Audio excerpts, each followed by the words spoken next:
Finally, the Himalayan ice has melted at Doklam, with India and China agreeing to disengage at the disputed site after staying in no war, no peace mode for 70 days.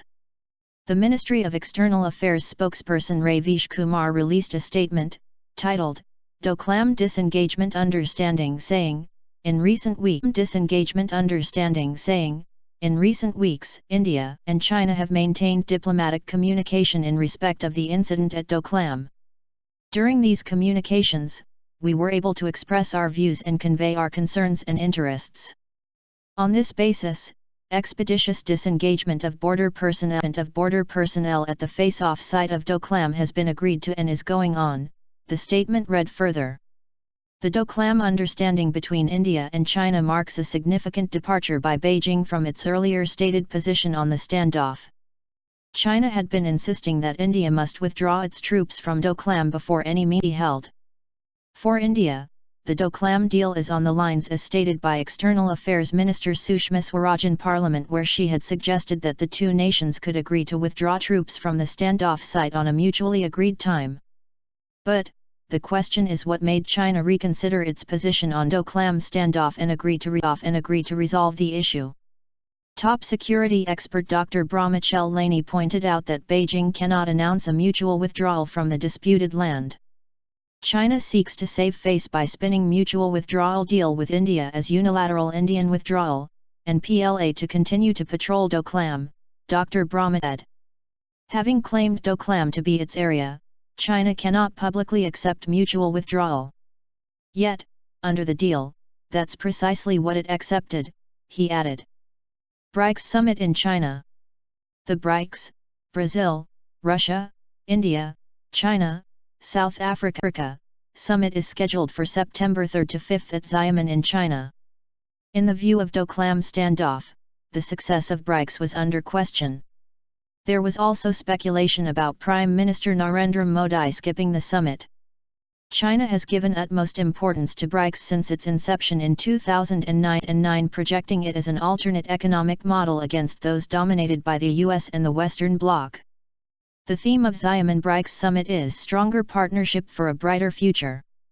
But Doklam standoff could have embarrassed China, as it was being seen as violator of international laws at the disputed site by attempting to alter the status quo, settling the boundary question with the countries concerned. The Xiamen BRICS Summit is being held after a successful Goa edition of the group. India had played a good host only last year. China could not have afforded to appear as a belligerent member of the BRICS. Diplomatic setback.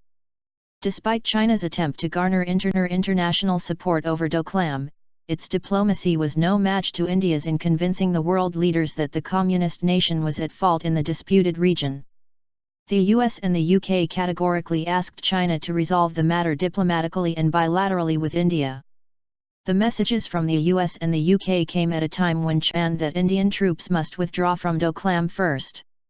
Later, Japan was more upfront in saying that it was China which violated the international law at Doklam.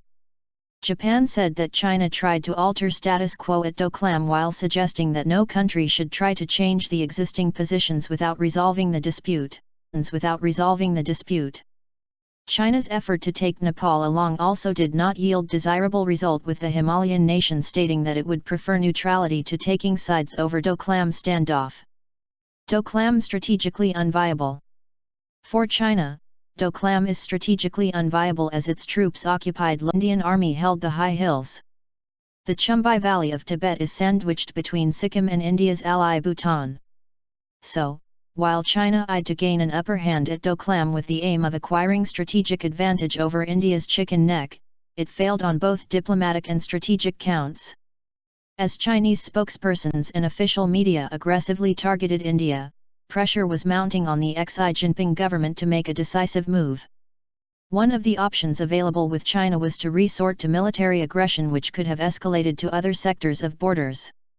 China was not in an advantageous position in Doklam and could not have afforded to escalate it on the one sector at a time when it has committed $46 billion in the Pakistan-occupied Kashmir. Congress of CPC. The 19th Congress of the Communist Party of China is scheduled for later this year. Dates of the grandest CPC even in 5 years have not yet been announced, but it is likely to be held sometime by early November. Chinese President Xi Jinping has been working to give the party a new outlook. The Politburo and Politburo Standing Committee are set to be reorganized, and Xi Jinping is likely to fill the posts with his protégés. Only Xi Jinping and his premier Li Keqiang will be the old faces of the new Buro Standing Committee, as all other will be left out on account age. Further, Xi Jinping is said to be keen on getting Congress's approval for an unprecedented third term in 2022.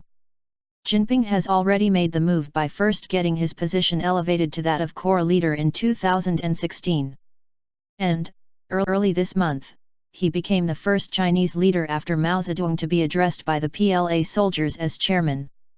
Jinping could not have afforded to let Doklam remain thorn in the flesh.